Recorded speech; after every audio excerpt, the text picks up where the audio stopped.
आजिर ये रेसिपी देखिया मात्रे आपणक इच्छा हम गोटे थर निश्चय बनवाई बहुत सारा बनिकी रेडी हम ता पुणी गोटे कप चाउल गुंडे बजार पांपड़ हो बा कुरकुरी सबू खाइबा भूली जिबे बिना खरारे बनिकी रेडी हम गोटे थर बनई सारा पर आपण को मास मास पर्यंत स्टोर कर रखि पारिबे। नमस्कार, प्रतिदिन रोसई को आपण मानकु अनेक अनेक स्वागत। आपण मानकु अनुरोध रहिला जदि चैनल नुआ अछंती प्लीज चैनल को सब्सक्राइब करनेबे ता सहित वीडियो को प्लीज गोटे लाइक करिवे। चलते बे बनैबा स्टार्ट करिबा। सेथिपई कोन करछि ना गोटे बड़ कड़ाई नेछि गोटे बड़ कड़ाई रे देई दबा गोटे कप चाउलर गुंड। आपण चाहला को बाजार रो किनि परिबे मको घरे बनैकी रेडी करिछि। गोटे कप चाउल गुंड रे प्रथमे हमें कोन करे ना 2 कप पानी देई दबा। एठी नॉर्मल पानी में 2 कप प्रथमे यूज करिछि। पानी दे सारा पर एठी आपण कोन करे ना प्रथमे गोटे रु 2 मिनिट आकु भल से फेंटी नेबे। एबे फ्लेम को ऑन करिवेनी, आग प्रथमे फेंटी नेबे। फेंटी नहीं सारा पर आपण कोन करिवे ना जो कप रे मापिकी चाउल गुंड नैथिले सेई कप रे मापिकी आहुरी 2 कप गरम पानी एठी देबे। 2 कप ठंडा पानी देबे ता सहित 2 कप एठी गरम पानी देबे। टोटली हम एठी 4 कप पानी देइचे गोटे कप चाउल गुंड पाई। एबे हमें कोन करे ना फ्लेम को ऑन करिबा, तापर आकु कंटीन्यूअसली गोटे रु 2 minute मिसेइबा।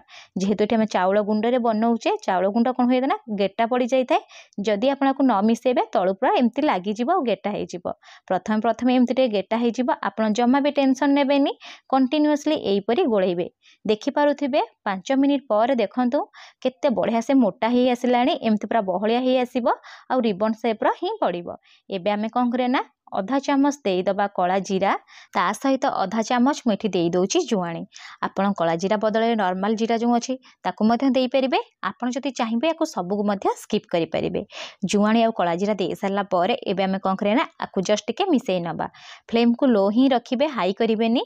Low to medium flame रे ही सबु करिवे। देखि पारुथिबे मठी गोटे रु 2 मिनिट एठी कोन करछि ना भल से मिसेई नेछि। आ टिके स्वाद बढ़ाया पई एठी हमें कोन करे ना आधा चामच देई दबा धला राशि। आपण चले सबु को स्किप करि परिबे, कला राशि मध्य देई परिबे। धला राशि देई सारला परे आकु हमें कोन करे ना जस्ट टिके मिसेई नबा। मुठी आधा चामच लूण देइथिली, आपण मुठी देखिया पई भूली जाईची। आपण कोन करे ना एई टाइम रे आधा चामच लूण मध्य देई परिबे। लूण देई सारला परे आकु कोन करू ना भल से मिसेई देबी। देखि पारुथिबे एबे हमर पूरा बैटर बनिकी रेडी सरलाणी पांपड़ पई। आकु गोटे साइड रे रखि नबा, ठंडा हा पई छाड़ी दबा। ता भीतर भीतर टिके कोन करे ना एम्ति टिके मिसेई नेबे। देखि पारुथिबे 2 रु 3 घंटा तले भल से रही जिवो, ठंडा हे जिवो आ एई परी ही काठुआ हे जिवो। एतिकी ही हमरो काठुआ दरकार हमर पांपड़ बने पई। एबे हमें कोन करना टिके जस्ट गोटे रु 2 मिनिट भल से मिसेई नबा। जेतले भल से मिसेई नेबे और ठंडा हे जिवो तापर जाईके आपण कोन करे ना जो पांपड़ तयारी करिवे।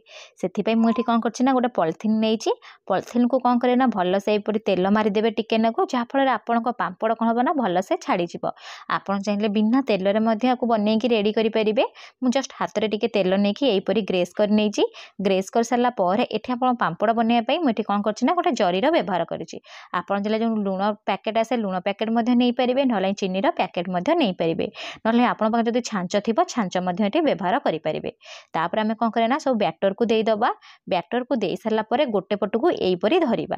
देखि पारुथिबे आ गोटे पट अगु टिके जस्ट काटी नेबे। आपण जो शेप रो चाहुथिबे सेई शेप रो एठी काटी परिबे। तापर मु एठी कोन करिबे ना एई परी धरि नेबी। धरि कि आपण कोन करे ना केयरफुली लंबा लंबा काटी नेबे। आपण चाहिले गोल टाइप रो बनै परिबे।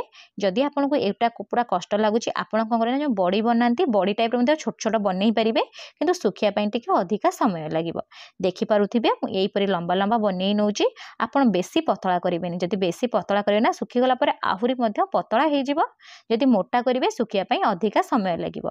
जदि आपण खरा रे सुखिया पई चाहुथिबे ताले मोटा मध्ये करि परिबे। देखि पारुथिबे मु एई परी सब को बनै नेछि। बनै नै सरला परे 2 दिन कोन करथुल ना फैन तळे छाडी देइतिली। आपण जदि खरा रे सुकोउछन्ती गोटे दिन एठी छाडी परिबे। 2 दिन पर मु आपण को देखौची, देखि पारुथिबे खरा बिना खरा रे देखंतु केते बढ़िया से सुखी की रेडी हे जाईची। एबे हमें कोन करे ना सब को टिके छड़ेई नबा। छड़ेई नै सारला परे मु आपण को देखौची, देखि पारुथिबे गोटे कप चाउल गुंड रे केते सारा बनिकी रेडी हे जाईची। आपण को थरे बनै की एई परी स्टोर कर रखि परिबे। गोटे डब्बा भितरे जेतेबेले इच्छा हबो छाणी की मध्ये खाई परिबे। आ एम्ति तो भांगीबे ना पूरा मडमड ही साउंड होउथिबो। एबे चलंतु छाणी की मु आपण को देखै दोची। सेति पई कोन करछि ना गोटे पैन रे तेल नेइची। तेल को प्रथमे कोन करे ना गरम करि नबा। फ्लेम को मीडियम ही रखिबा, लो करिबेनी ना हाई करिबेनी। गोटे एइपरि एमती पकेइबे, देखि पाउथिबे जदि एइपरि ही बढ़िया से छाणी जाउथबा जानिबे जे तेल पूरा परफेक्ट गरम अछि छाणिया पई। एबे आपको कोन करे ना छाणी के बाहर कर नबा।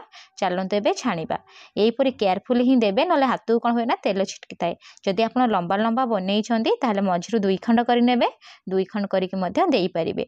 2 से रु 3 सेकेंड लागिबो एइपरि छाणिया पई देखंतु। आ फ्लेम को यदि हाई कर देबे ऊपर पोड़ी जिवो, भीतर भल से छाणी हबनी। एइपरि मु कोन करबि ना आउ गोटे बैच मध्य छाणी के रेडी करि नेबी। आपण मध्य ए पांपड़ को थरे छाणी के डब्बा रे मध्य स्टोर कर रखि परिबे, बहुत दिन पर्यंत एमती पूरा क्रिप्सी रहइबो। आपण को ए पांपड़ रो रेसिपी केमिति लागिला निश्चय कमेंट करि जणैबे। जदि भिडियोटी पसंद आसी प्लीज गोटे लाइक करिवे। पुणी देखा हबो नेक्स्ट वीडियो रे। रहिली, धन्यवाद।